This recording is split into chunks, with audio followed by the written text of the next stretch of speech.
Hey everybody, welcome to the Darkside Records and Gallery Podcast, episode 11.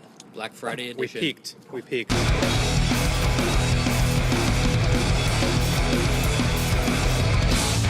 This is the Darkside Records and Gallery Podcast. So it's Record Store Day, it's Black Friday, November 27th. We'll do the usual. I'm JB. I'm Berto. I'm Pizza Clown. We're here outside of Darkside Records, Poughkeepsie, New York. You all know, obviously, where we are. And this podcast is actually a pre-recorded podcast. As opposed to all our other ones, which are live. That is correct. Berto was out this morning at what? Tell us about this morning. Tell us a little bit about what happened. Well, if you're not familiar with Record Store Day events, shame on you. Secondly, there's a lot of cool stuff coming out. We talked about it on our last episode, if you will remember, if you're a regular listener. And we had a line. We opened at 9 a.m., which is early. Not, 6 p.m. the day before Cole's early, but still early. Early for us.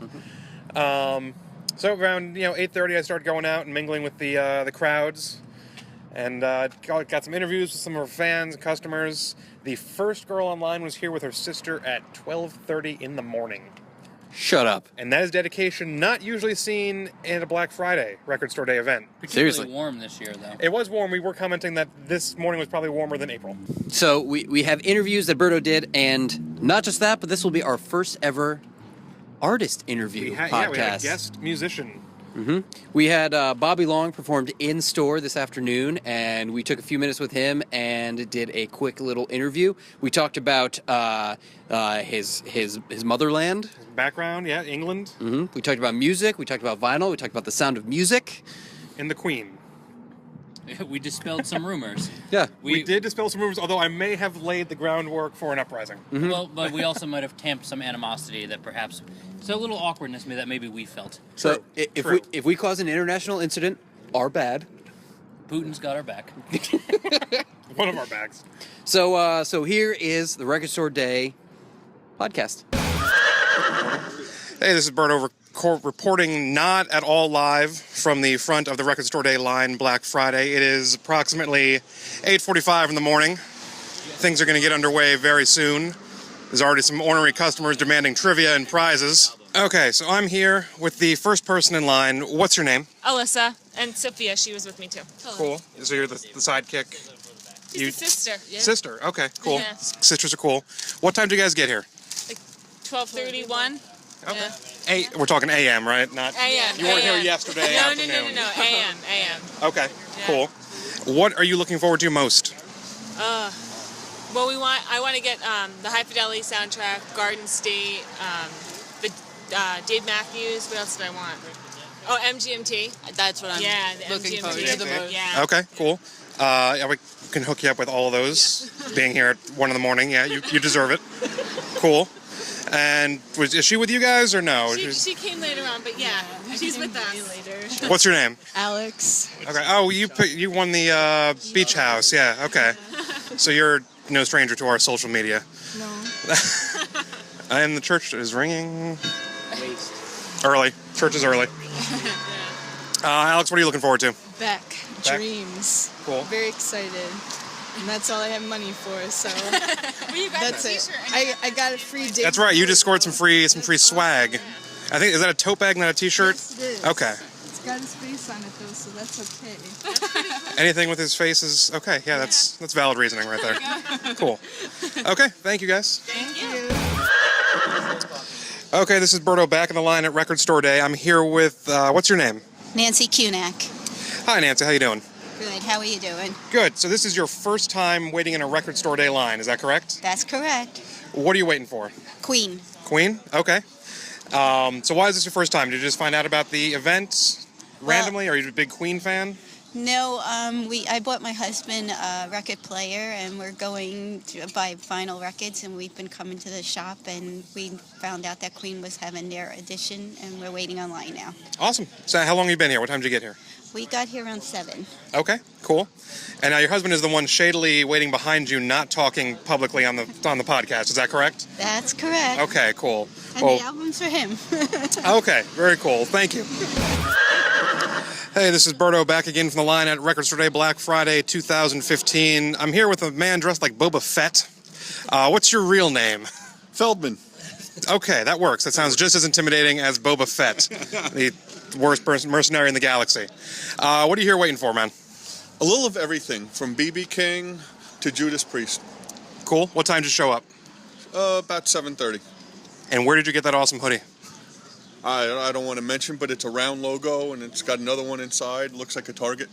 $25. Okay. Was that a Black Friday purchase? No. Okay. Are you looking forward to the new movie?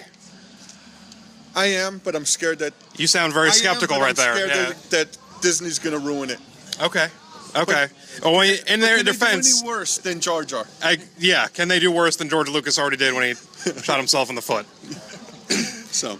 Okay, thank you very much. Thank you. Hey, man. How you doing? You're ruining the podcast, Awesome man. shirt. Oh, thanks, man. How's it going? It's going well. Good. Do you want to be on a podcast? I guess. Okay, well, you're on the podcast right now. Well, hey, guys. What's up? So this is Will. We're recording our podcast. We'll just do a quick interview. So you're here on Black Friday. Yes. Were you excited? Did you come here specifically for the Black Friday releases? No. You're just here. I came here because I'm back in town for the weekend, so I figured I would stop by and see what you guys have. Are you aware that there's a 33% off used sale? Did not know that. This is the worst interview choice we could have made, is this right here. I'm sorry, but I'm excited for the 33% sale on used items. Good, And and you should be too, and you should come here and purchase stuff from Darkside. good save. Sale will be over by the time this goes up. Yeah. Oh, shit. And, okay, that's it. We're going to do ours. Thanks, man. Yes. What's your what kind of music are you guys into, like specifically? It spans Yeah, pretty wide I would say range. like my tops are like Neil Young, Oh, amazing. Nick Cave, Cool. Tom Waits. Amazing. I don't know who else. Those are probably your regulars, yeah. Last year when we lived in Brooklyn, we lived in Brooklyn as a big, about 15 friends who lived really close to each other, and one guy arrived from California. He was friends with our mutual friends, and he needed a place to live. We had a spare bedroom. He moved in with us for about a year, and we became best friends. Later on, we found out that he's Tom Waits' godson. Really? Which is the coolest fucking shit in the world. Yeah. Every show, Pretty intense, yeah. every show, I was like, we have Tom Waits' I feel godson. like everyone has a Tom Waits story. Our Yeah, UPS driver has an old farmhouse the next town over, and he said he was renovating the floor, and he pulled some floorboards up, and he found Polaroids of Tom Waits just in the floorboards of his house. He had lived there for a summer or something. Yeah. That's That's really funny. And you did like a shower or something for those. I used to. We're friends I with did a them. little construction for these people who are the neighbors across the street from me. Oh, really? At this apartment I was in, and the one lady turned out to be the art executive for Island Records for years, and she had home videos of Tom just going in circles around her living room. Oh my god, that's amazing. It was weird. It was so bizarre. I saw that you got Electric Wizard. You got some of their Yeah. records. 'Cause I didn't know about them, but my friend loved them growing up, and then I recorded with Liam Watson. He did White Stripes, Yeah. Elephant, and he produced that band. And he told me some crazy stories about it, but they're really lovely. I got into aren't they from Scandinavia? Electric Wizard? From England. Are they from England? Yeah. You're a bad Brit, man. That's what I'm saying. Well, I'm very European. I just put us under all. Well, I don't know. You just Very admitted to general. not owning Sgt. Pepper's also. Oh no, I used to own it. I just don't have it on vinyl. I That's see. all. I own it on CD. I know I word see. for word. It was the bane of my existence growing up because my dad played it every day. Isn't that pretty much all? Most of our childhoods involved that at some capacity. A lot of John Denver in my past. My dad was more of a White Album Bobby, guy. Okay. are you named I was after named John after Denver's? John Denver's song for Bobby. Oh, yeah. Well, my name's Robert, but my dad loves that song. Right. He's not really big John Denver songs, but he loves that whenever he's got Well, drunk. my mom's name was Annie, and Annie's song was like one of her favorite songs. So. Yeah, my dad never played. Whenever he got drunk, he used to bring out the guitar and start playing Irish songs and a song for Bobby. You know, it's really fun. Solid, yeah. Cool. So we're here with Bobby Long, who is a New York-based singer-songwriter. Correct me if any of this information is incorrect, out of date. 100% so You far, yeah. shut us down really hard, Born really in fast. Cambodia in 1935. Hung like a bear. Ah! It's definitely gonna make it. Wait, what? Interesting choice with the bear. I'm not gonna lie. he's not. Is it? It's cats who have the spiky penises, right? Yes, Like I it goes believe in so. once and that's it, and they just have barbs everywhere. It's a weird segue that we just... This took a turn really quick. Wow, 5 seconds Every in. podcast where it ends up on this somehow. Yeah. Your new Record Store Day first release ode came out today. Yeah. Bobby, welcome. Thank you. Thanks for having me. It's an amazing store. Thank you. Thank you for being here. Okay, so I'll start off. We'll just talk about the record first. Tell us about your latest record. Well, it was my album's the release came out like 4 or 5 months ago. Ode to Thinking, and then I had an idea, and I went to the record label, and I was like, why don't we do something a bit different for the vinyl? So it's not.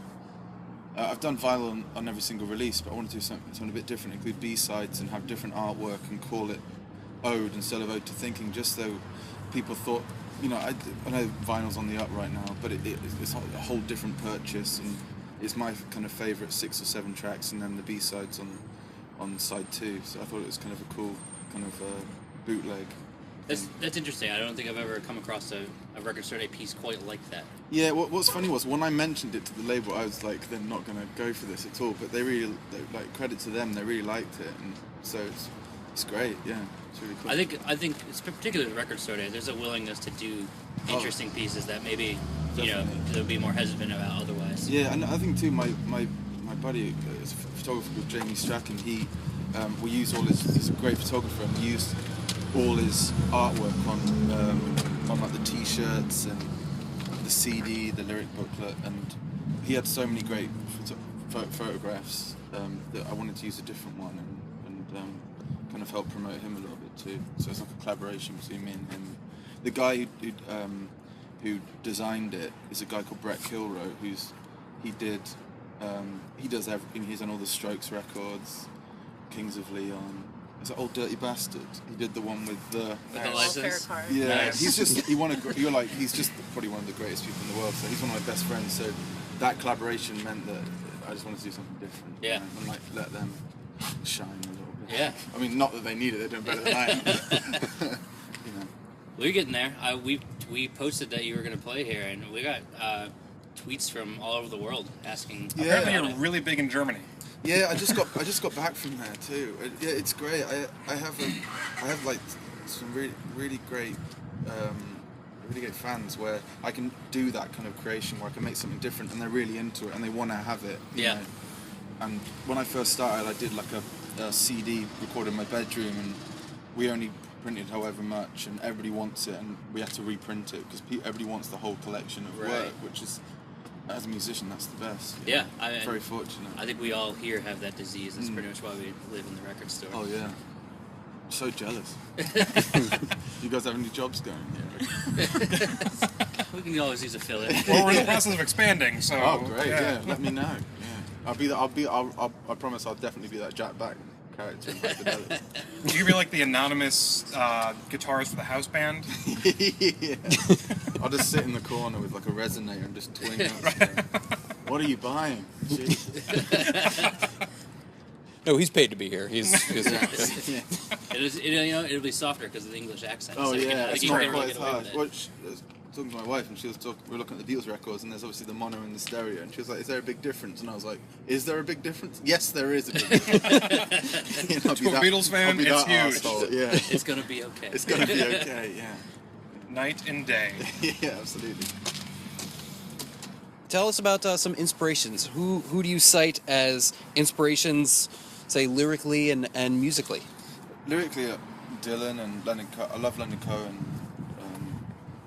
a lot, and Tom Waits, Neil Young. I love Elliott Smith and Jeff Buckley, and a lot of old blues stuff, and then bands like ABBA. We talked about the ABBA earlier. Yeah, like the Bee Gees and ABBA growing up. My mum loved those bands, and I hated it. It was so embarrassing saying you like. Right. Even the Beatles. I liked the Beatles when I was like, really young, just like you guys, and all my friends like Limp Bizkit.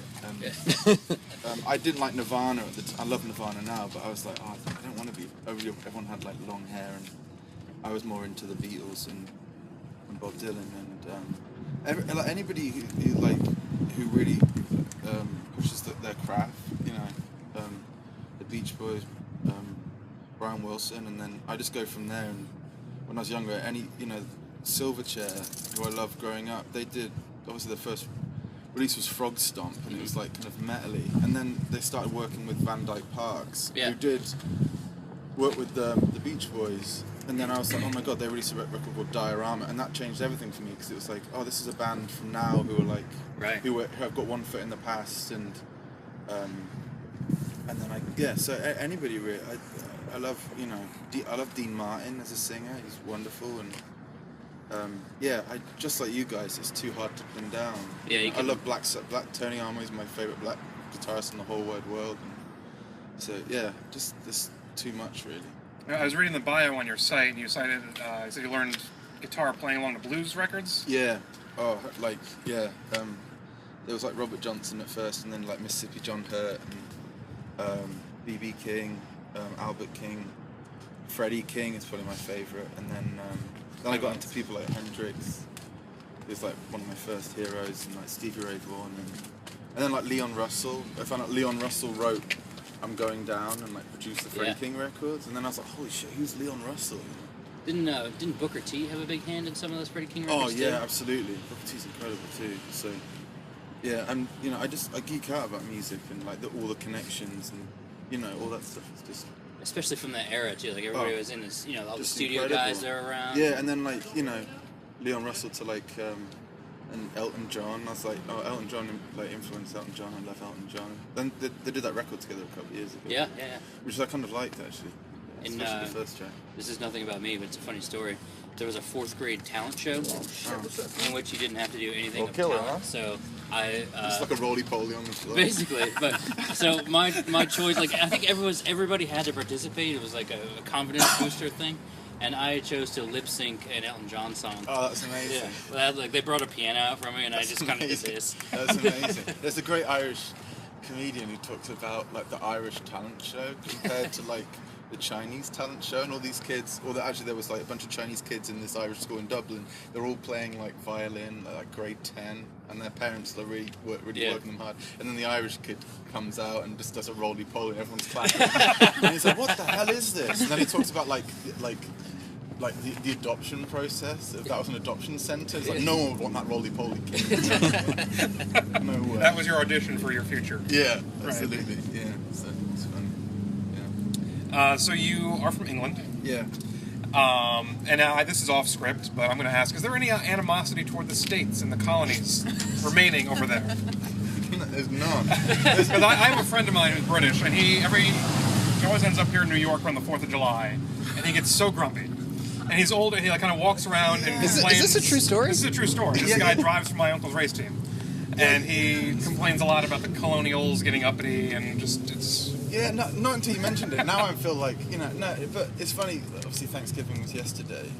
I don't quite understand it, really. It's just not an English thing to be... Oh, the whole thing is bullshit. To show that kind of, like, openness, sit around and be like, what are you thankful for? We are as open as possible, not if you're a refugee, though. Yeah, that's the general vibe this year for Thanksgiving. But, like, I don't really... Like, when those holidays come around, people are like, Happy Thanksgiving. I'm like, after a few beers, I'm like, do you mind? Yeah.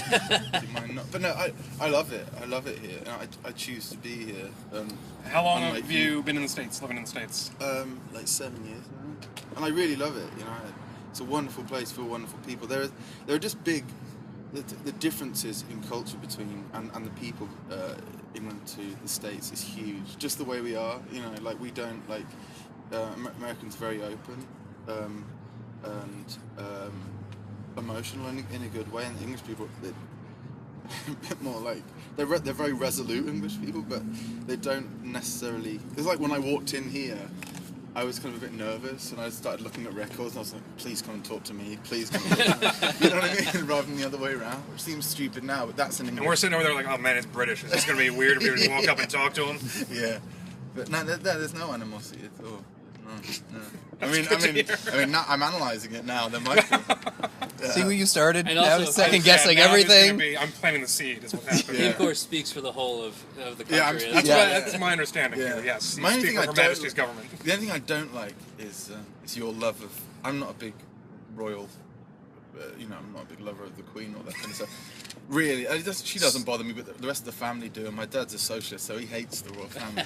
So when I come over here, it's like, oh my God, the Queen is amazing. Yeah. I'm like, she's well, she's all right, I guess. I don't fucking get it. Like She's just a queen, yeah. I mean, she's just a person. At this she's just a point. person. She's got a bunch of hats. Big into and hats, she shows yeah. up to events. But you do Ripping seem to hats share and- that. You got and, the hat and thing going. corgis. Yeah, this is one of hers. But I took the veil off. I think you're going to be knighted for this this interview.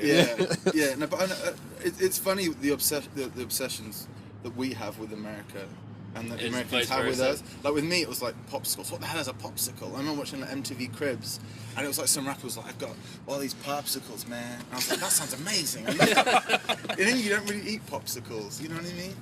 And breakfast is like English upset. Like we're a bit weird with, and we're really obsessed with the American breakfast. Like syrup on bacon. Like who does that? See, when I'm in the UK, I love English breakfasts. Oh, Like it's yeah. awesome, and Yeah, it's it really bunks you different. up. Yeah. Yeah, but vice versa. It's like the other way around, you know. So yeah. Back to music, I guess. Yeah, sure. Do you collect vinyl? Are you a vinyl guy? Yeah, I went through a heavy stage of collecting. I had like different projects. Like I always found that there's a lot of Dean Martin in every bargain bin. Yeah. So I have like 30, maybe not 30, like 20 Dean Martin vinyl. Where like he obviously released one once a year. One he's like dressed as like a cowboy. Yeah. And I also buy his films. He did a great film with Ricky Nelson. The Sons of Katie El. No, what is it? Fuck. I've forgotten what it's called. But anyway, it's amazing. And so I have like Dean Martin, like he's got a baguette in his hand singing French songs. And then I've seen that record. It's Yeah. come through here at least once. You probably have it here. The It's marketing $4. genius that somebody Yeah, came if you're up selling with. for more than $4, I'm going to report you guys. It's not one of his greatest. I don't think so. No, but then I also went for a heavy stage of like collecting vinyl of people doing Beatles covers, like Ike and Tina Turner, Yeah. which is amazing. Their version of like Come Together, which is amazing. And then Dr. John, one of his records, he does the best version of Yesterday I've ever heard. You know, I don't think I know that one. and obviously Joe Cocker is like my favourite singer. Yeah. He just like a lot, came in through the bathroom window and all that kind of stuff. So I was anyway. So were you a big fan of like the I Am Sam soundtrack that is full of like pop artists covering Beatles? No, I'm not that. Not like that. Not okay. like that. Not like a. Not like I'm not a big fan of those. It's like Elliott Smith, like kind of CD where everyone does one song of Elliott Smith. Tribute compilations. Yeah, I'm not really into that, but I like when like that was my thing for a while. But the last 2 years I think I just got a bit bored of vinyl in this, not listening to it, just collecting it. But now I feel inspired today, so I'm going to get back into it. Then our job is done. Yeah. Do you guys have a lot of vinyl at home? Yeah. Yeah. It's a combination of our collections at home or a bunch of shit in the basement we haven't brought home yet. Mm-hmm. Yeah, there's, I choose generally to pay bills on time rather than buy all the vinyl that I actually want. So I probably have thousands of dollars worth of records just sitting in the basement here. That's crazy. But Since opening this place, my I collection's love grown. musicals. Oh, I'm really? a big it's really embarrassing actually. But I like my mum loved musicals. Thank you to your wife, by the way, for Yeah. bringing that out. Yeah. This is our expose. Airing This is that. No, it's kind of embarrassing, but it's not. this is our clickbait headline. Yeah, This is no, what we're I gonna do. have like Mary Poppins soundtrack and like all these like great music, Oliver and all these things. And I actually listen to them; they're amazing. But my wife's a huge fan of The Sound of Music, and I was helping cleaning out one of my best friends' father's like garage, and he was like, just take what you want. So I took like 3 vinyl, Have a good night. and it was like there's like a Moody Blues record in there, an old Supertramp record in there, which I like some Supertramp. It's a bit embarrassing, but some of it's great. Crime of the century. People freak out for. Oh yeah, it's great. I like it like 4 or 5 songs at a time. And then there was the Godfather soundtrack, and I was like, yeah, this is cool. This would be nice to listen to. A bottle of wine or some whiskey on a Friday night or Sunday night. Those are 2 very different evenings. Very Sunday morning, And then I opened it up, and it's The Sound of Music, and I could not have been happier. And then my wife got home, and I was like, you never guess what I got on vinyl today? And she was like, unless it's The Sound of Music vinyl, I don't want to hear it. And I put it on, it's like, I hear it's not alive. That was a real bonding moment. Now, did you play it off like you intended to buy the Sound of Music vinyl? No, I told her the story because it was funny. But that's another thing about vinyl that I love when you go to, not like an establishment like yours because it's organised, but you go to like something else really funny happened. Oh, that was how I got the Supertramp, where it was Moody Blues, Nights of White. Is it Nights of White Satin? Is that Moody Blues? There's a song. Yeah, and it was like a single or something. And I was like, I'll get this. It was like 10 cents. And I took it all the way home, and it was Supertramp. And so I was like, oh, but I listened to it, and it was great, you know. And like that Z-Bop Santana record, I got it for like $1, and it's actually pretty great. It's got a great Cat Stevens cover on that. So. I think you would love our mystery bags based on. Yeah, you were looking at those earlier. Yeah. If you love musicals, there's almost guaranteed for you to get a musical or two. Amazing. There's a lot of Men on La Mancha. The only thing I don't have is The King and I. Stereo. It's totally possible. Probably have that around somewhere. Yeah. Fiddler on the Roof. Fiddler on the Roof. Amazing. That's a very, very specific evening. Isn't it? That's right. That's more of a whiskey than wine kind of evening. With like a specific. I don't know. You can crowd. pick up a bottle of Manischewitz or something. Yeah. Okay. Yeah, Have an evening. yeah, that's true. Yeah, that's great. So what's next? I've just got booked. I'm hopefully. I just got booked for some shows in Australia, and potentially something in South Africa, which I've never been there. But I've got some shows in January, and then February, March Australia, and then April I'm going back to Europe. So it's good to be busy. I just got back from like a 3-month plus tour, and it was amazing. But it's great to be home. Yeah. How often do you get back to the UK? Well, I this year I've been like 4 or 5 times because I played at the Glastonbury Music Festival over there, which was amazing. And the Moody Blues were on just after me actually, which is great. Did you show them your single? I was like this, I was like, do you mind signing this? Shit, it's Supertramp. Shit, I'm signing I should anyway. have thought of that. It's a long story. Do you mind signing it? But yeah, I go back like 4 times a year. So I was there like 3 weeks ago. Did a show over there. So is like the home crowd in the UK like your biggest fans? Where do you like playing live?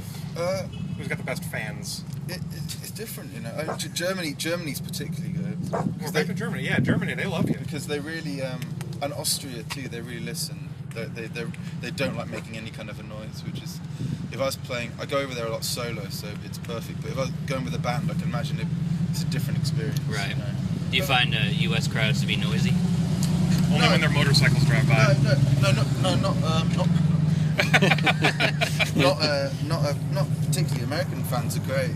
I think that they, just like England, it's better with a band. They appreciate something a little bit more dynamic, maybe. You know. Yeah. It's great to be able to. I just played in the Czech Republic for the first time, and I don't really care where I play as long as there's a crowd there. Yeah. You know? And it's great. I'm very fortunate I get to play in so many countries. So yeah, it's great. Awesome. Cool. Well, thank you for coming. Thanks for performing here. Thanks so much for having us. I really appreciate it. Thank you. Our pleasure.